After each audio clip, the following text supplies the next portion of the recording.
여러분, 벌써 기업들이요 가지고 있는 현금이 바닥을 드러내고 있다고 합니다. 글로벌 기업도 마찬가지고요. 국내 기업도 지금 마찬가지로 가고 있습니다. 국내 기업들은 사실 말을 못하죠. 안 하고 있죠. 정부 겁나서 말입니다. 그런데 미국의 실리콘밸리 같은 데는요. 그냥 있는 그대로 다 나옵니다. 있는 그대로. 실제로 시가총액 5위 되는 IT 기업이 또 1000명 해고한다는 그런 내용이 나왔습니다. 지금 미국은 그만큼 심각하다는 거예요. 실리콘밸리는 지금 장난 아닙니다. 장난 아닙니다. 에어비앤비 이러면 여러분 다 아시죠? 숙박 공유 업체입니다. 여기 마케팅이나 신규 채용 안 한다. 마케팅도 안 하고 신규 채용도 안 한대요. 돈을 안 쓴다는 이야기예요. 차량 공유업체 겟어라운드라고 있습니다. 여기 100명 구조조정한다고 나왔습니다. 스쿠터 공유회사 있습니다. 여기도 마찬가지로 지금 돈이 다 떨어졌대. 왜? 스쿠터를 이용하는 사람이 없으니까. 예. 지금 실리콘밸리는 장난 아니라는 그런 이야기가 뭐 계속 나오고 있습니다. 계속. 트리븐 액션즈라고 있습니다. 여기는 여행 관련 스타트업입니다. 350명을 해고하려 한다. 그렇게 이야기가 벌써 떴다고 하네요. 떴다. 이게 무슨 말인가 하면 실리콘밸리에는요.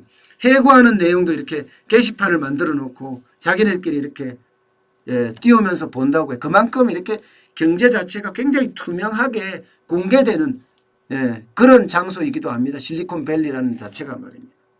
근데 거기서도 보면 뭐 드리븐 액션스라는 것도 그렇고 액션스라는 것도 그렇고요. 레스토랑 365 이거는 이제 우리 같으면 자영업자들의 어떤 계산이나 주문을 도우는 그런 솔루션을 개발하는 업체인데 여기도 마찬가지 뭐 400명 정도 지금 조정을 한다고 하는 400명. 자른다는 이야기예요. 테슬라 마찬가지입니다. 기가팩토리라는 배터리 공장 인력 75% 무급휴직으로 전환할 거다. 지금 이렇게 이야기를 하고 있습니다. 무급휴직으로. 지금 상황이 이 정도예요. 구글 캠퍼스요? 문을 닫았어요. 구글 회사가 구글 본사가 있는 데가 구글 캠퍼스라고 하는데요. 캠퍼스란 이름이 붙은 이유가 그거예요. 쉽게 말하면 대학 캠퍼스처럼 누구나 왔다 갔다 들락날락 할 수 있다는 게 그 이유거든요. 그런데 이 구글 캠퍼스가 또 문을 닫았대요. 상황이 이렇습니다. 상황이. 기업이 현금이 바닥이 나면서 1000명 또 해고한대요. 이렇게까지 나올 정도니까 말입니다. 우리 기업이요? 우리 기업 이거 지금 제대로 기업들이 지표를 발표를 안 해요. 지표를 발표하게 되면 상황이 굉장히 달라집니다. 당장 보세요. 이스타항공만 하더라도 셧다운 했잖아요. 그러면 이스타항공에 일하던 직원들 다 어디 갔나요? 지금 집에 갔어요. 다. 무급휴직 내지는 유급휴직으로 말입니다. 아시아나항공 50% 줄인대요. 대한항공 이제 시작할 겁니다. 주총 끝났죠. 조원태 회장이 이겼잖아요. 조연아 누나하고 싸워서 말입니다. 경영권 다툼에서 이겼으니 이제 본격 살아나기 시작할 거예요. 살리기를 시작할 거예요. 살리기에 뭐예요? 사업조정 내지는 인력조정이에요. 결국 인력조정 해야 됩니다. 여기도. 안 할 수가 없어요. 비행기가 떠야지. 비행기가 안 떠는데. 아마 대규모로 합니다. 대규모로. 무급휴직을 하든 유급휴직을 하든 아니면 명퇴를 받든지. 이게 여기뿐만이 아니에요. 대기업들 지금 다 마찬가지입니다. 고용지원금 준다고 그러잖아요. 정부가요. 고용지원금이 그 고용을 유지했을 때 90%를 지원한대요. 90%라고는 고용 유지해서 유급휴직 보내잖아요. 그러면 70%를 지급하게 되어 있습니다. 70% 중에 90%를 정부가 지원해 준다고 해요. 100만 원 하면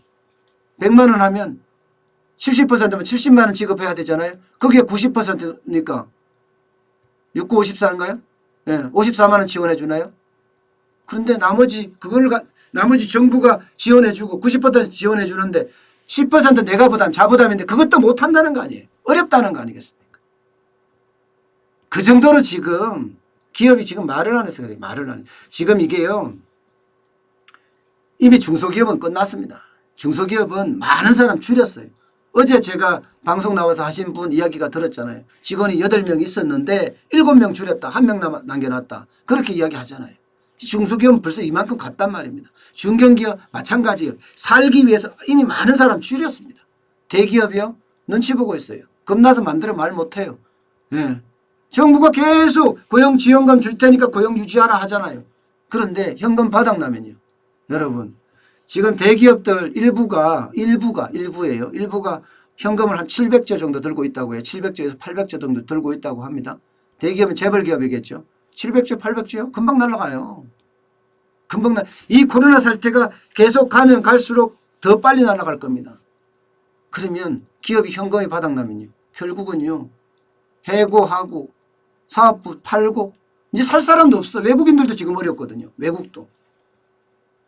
지금 또 1000명 해고한대요. 이 말은요. 서막에 불과합니다. 앞으로 더 많은 사람들이 지금 해고해서 길바닥으로 나앉아질 가능성이 커졌습니다.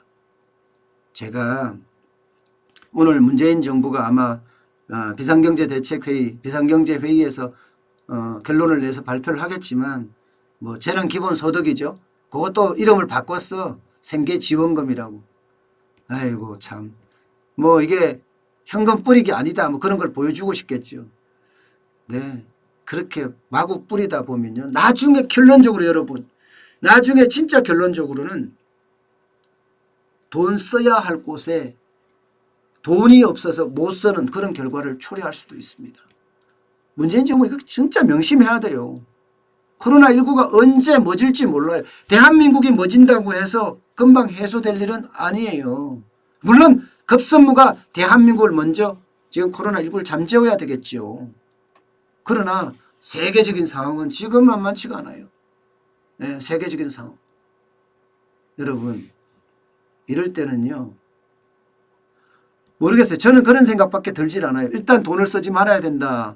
뭐 달러를 확보해야 된다. 뭐 이런 말도 저는 뭐 돈이 많지가 않으니까 있는 만큼은 하겠지만 어쨌든 돈을 쓰지 말아야 된다. 이런 생각이 너무 많이 들어요. 최소한은 저는 경제활동을 하라고 자꾸 이야기를 하는데 정부가 이렇게 풀잖아요. 정부 푸는 돈이 이게 소비로 이어지면 좋겠지만 소비로 안 이어진다니까요. 그냥 진작에 소비할 거 결국 예고된 소비 대체할 뿐이다. 뭐 이 정도 나올 수가 있고요. 또 하나는요. 이 코로나19에 밖에 안 나오는데 어떻게 소비해요. 그래서 무조건 퍼주기는 저는 더 이상 여기서 그만둬야 된다.